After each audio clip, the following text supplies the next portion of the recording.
So 207 course schedule. It's medium question, but could be classified as hard, in my opinion, because it's quite difficult. And here is the description. There are a total of num courses you have to take, labeled from 0 to num courses -1. So there are no courses like English, math, history, and so on. You have instead 0, 1, 2, 3, up until num courses -1. So that's your input, and there's no data structure called courses in input. It's just this single integer, and from that we interpret that we have that many courses. But instead we have an array called prerequisites, which stores pairs of numbers. Pairs called A and B, that's how they represent them here, but instead those A and B come from this set. So they have to be integers between 0 and num courses -1.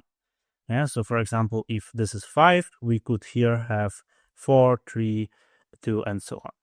And there can be many pairs, so there's no restriction on that. For example, if something, like a number from our set was given once as a first number or as a second in the pair, doesn't mean that it cannot be repeated multiple times over this input. So that's quite complex to imagine.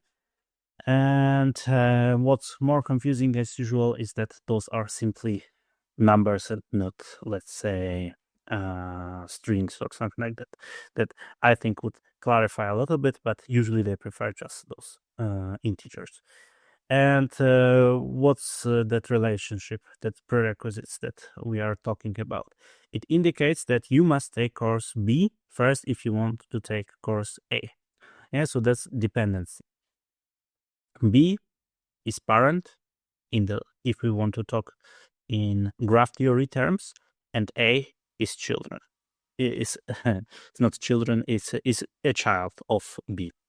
So B in that case is our parent and A is our child in when we take this pair as an example, A and B.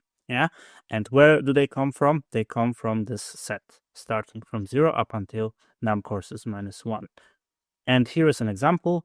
For example, the pair 0, 1 indicates that course 0, that to take course 0, you have to first take course 1, which means that 1 is our parent and 0 is our child.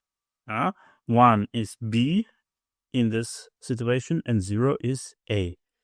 So if you want to draw it, usually graphs are drawn like this. So let's say, so we have some circles, and inside circles there are some numbers or strings or just characters. Sorry, not 2, 0. So if that was our complete graph, then we would have to draw our arrow in this direction. So 1 would be parent and 0 would be child. And it's a directed graph. There is clear direction in our relationship, and this is something that we have to think about. And yes, so that's it. And now you might think about this num courses. Why do we need it? If either way we'll be getting all the relationships here, isn't it excessive? And the answer is no, because there's no restriction on that. Prerequisites, in a sense that it could, for example, contain very weird relationship. There could be so-called loops in which you first need to take course 0, then 1, and maybe from 1 you need to take course 2, and from 2, 0 again. And in that case, or maybe there would be a gap. So for example, there would be courses mentioned like 0, 1, and then suddenly 5 and 6. So there are no restrictions on that, and to make to make our life not even easier possible, that's why we need these num courses to somehow verify the information that's given in prerequisites.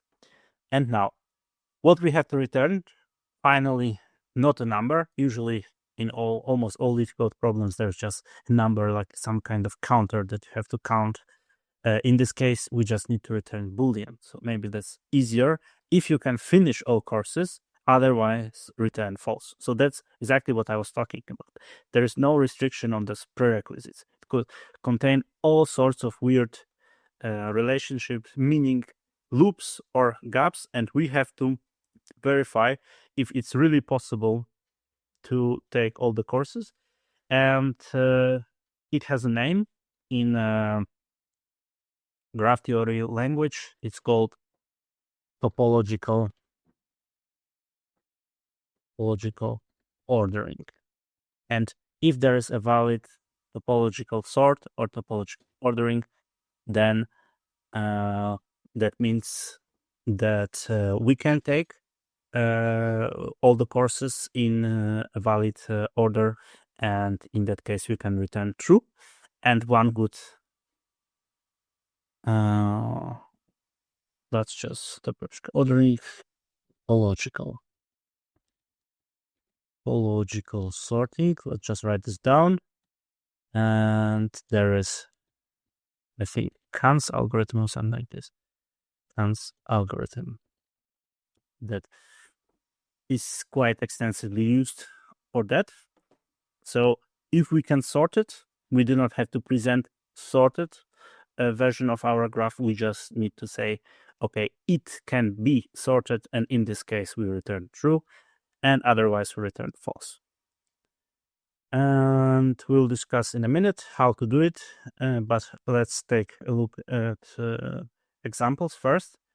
So first example has output true, and there are two courses, and the list of prerequisites is very small, and it's just the opposite of what we have here. So let's just copy it here and swap 1 and 0. Yeah. And what would be the one valid way of sorting? That would be first take 0 and then take 1. That would be a valid way sorting. And that's more or less it, because we only have two elements. But in a second example, there are two pairs out of those two elements in our input set, and they create, in this case, they create a loop. So when we have a loop, we cannot really do anything with that. Let's draw it like that. So first we have 1 and 0, and then 0, 1. Yeah. Not that thick.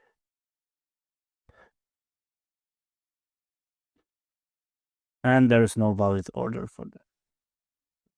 In this case, we can't do any. Okay, so let's create some example from our side, since those are a bit too basic to discuss an algorithm in detail. But we can reuse our beautiful circles with numbers. Let's make it a bit bigger. Let's say here and here, 5 elements. Can start with 0, 2, 3, and 4, and maybe even 6. Just a minute. Bit bigger. Yeah, and let's say that it goes in standard direction, so from top to bottom. And here, let's say 3 will be dependent of both 1 and 2. And 2 will have two dependents, two dependents, two children. And those two, 3 and 4 will be parents of 6. No, 6 elements, but it should be 5. So my apologies, since we start with 0. Okay, and we have created a structure like that. And our goal is to do a topological sort, which is which is being performed using Q and a structure called in-degree. Q plus in-degree, which basically measures how many arrows in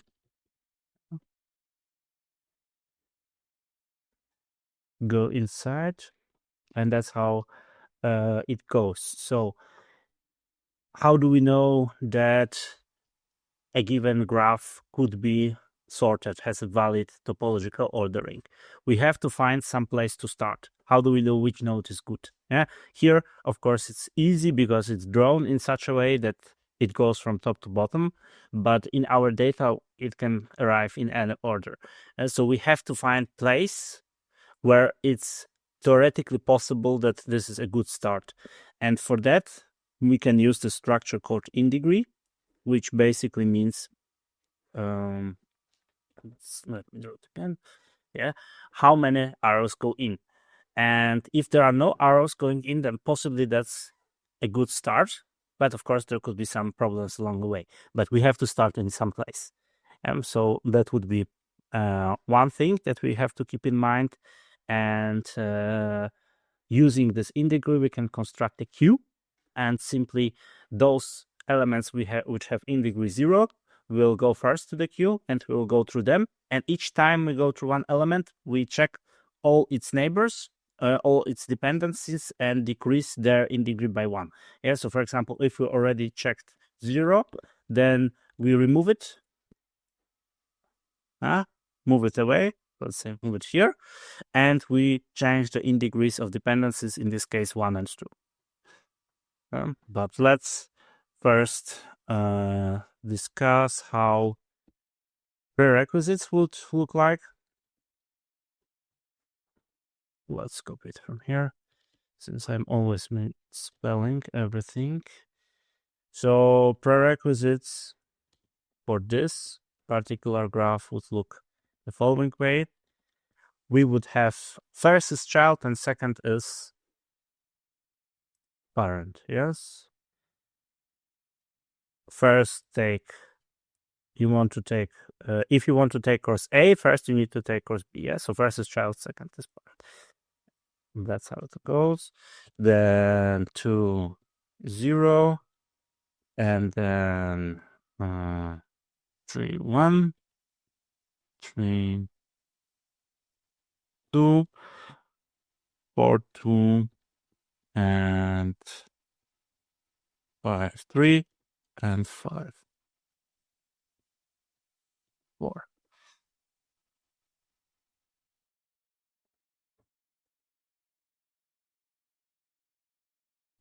So that's how it looks like. And then we can construct in-degree.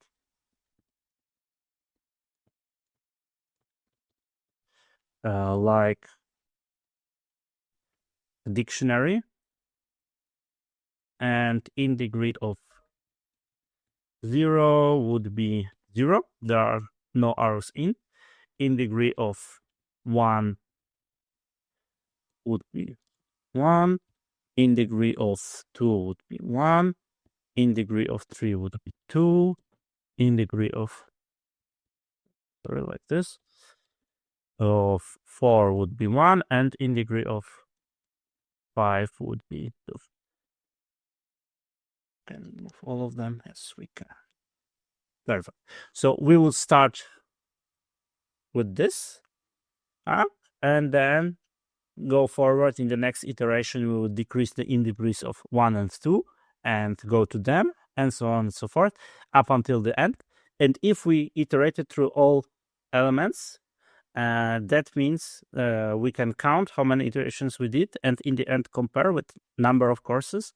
That means that we can construct a valid topological ordering, so we can sort it topologically. That means that it is a valid structure that they provided, and we can return true. And that's more or less it. So we could do an iteration here in Xcode Draw, but I think that it's more or less clear from that, and we will just simply convert it to code, and as we will code, we will be discussing more and more. The one thing additional that we can do both in code and here is a structure called adjacency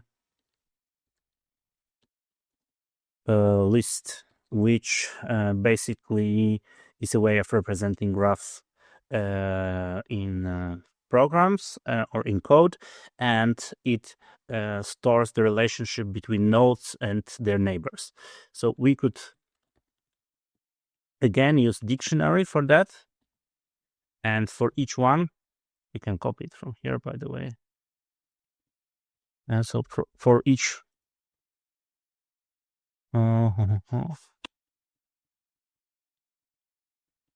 sorry. It's competence separately. Okay, good. So let's just imagine, let's imagine that we have those curly braces, or I will try to draw them like that. So that's all inside. Yeah, and how will it look like? It will be node, which is a number as key, as here, and as value a list of all its neighbors. So it goes to 1 and 2, and 1 goes to 3, and 2 goes to 3 and 4, which will be useful for us as we iterate to find the next, to find where should we decrease the in-decrease for the neighbors. So instead of looking for the neighbors all the time, we can just store them in adjacency list and use it in our algorithm. So 3 goes to 5, 4 goes to 5, and 5 has no neighbors. And if, for example, we had something like that, that would be a loop, and that would mean that in our iteration we would exceed this number, and the graph would be invalid. Yes, so if such thing happen, we can easily detect it using that algorithm and using the in-decrease. Okay, so let's try turning it into code. First thing we can do is to import some modules that we will use from collections. I believe import bq. We need a queue structure for our sorting, and we also need to import those lists from typing in Pulpit, yes, which are used here. Otherwise we will get some errors. And now we need to create our helper structures, which we decided already, we already agreed upon, like adjacency list. And now that I'm thinking about it, I think we don't really need dictionary. So dictionary is more flexible since you can use any keys, but in this case we simply will have values from 0 to number courses -1, which will be 0, 1, 2, 3, and so on, up until some number. So we can use indices, and instead of building a dictionary, we can use simply list of lists. But I'm not really sure how big of improvement it will be in terms of efficiency. So we need a list of lists, and we need this in range number of courses. And so we will have number of courses elements, and each one will have a list inside that will gather all its neighbors. But for now we leave it empty, and we will fill it as we iterate through prerequisites. And the same for in degree.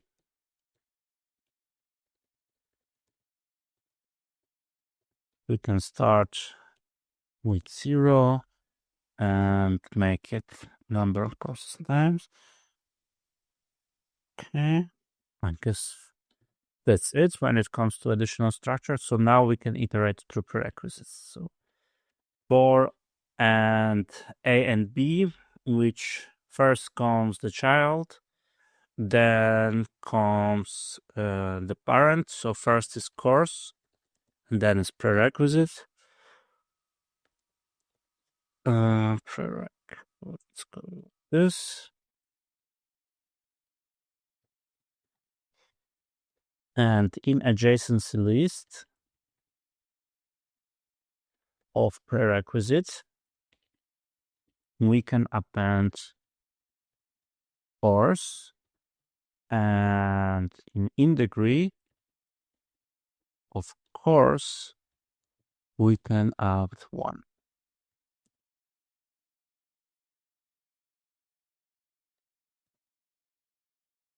Okay, and now we can create our course queue. Will be the queue, and inside we will add a course for course in range number of courses. Yeah, so we'll go through all the courses using range, since we already discussed it. That starts from 0 up until courses -1. And we need to check if its in degree of course is equal to 0.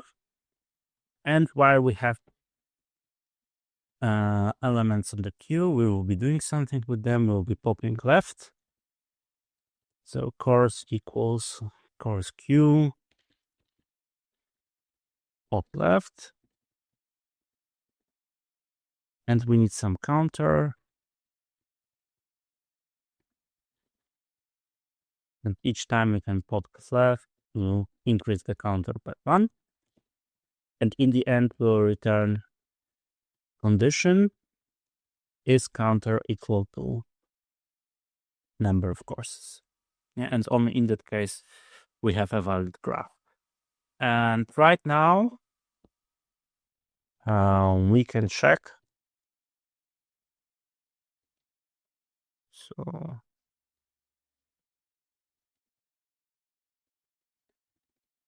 children, so for child in adjacency list,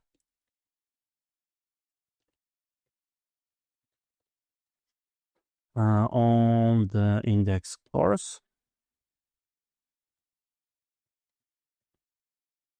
we can decrease its in degree, since we removed 1 parent, and we can check if its in degrees equal to 0. If so, we will append it to the course queue.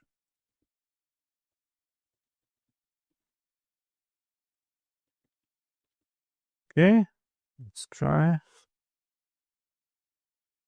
and see if I didn't make any errors. And I have some syntax errors, of course. Sorry. Here are some modifications. That was excessive, didn't need that one. Okay, first 2 cases are correct. So let's see more cases. And we beat 67%. Let's try again. And this time it stays pretty much stable, which is good, but it's not usually the case. It's not that stable. Right now we beat 88% with the same implementation. So that's usually the case. If you run it multiple times, you can get different results.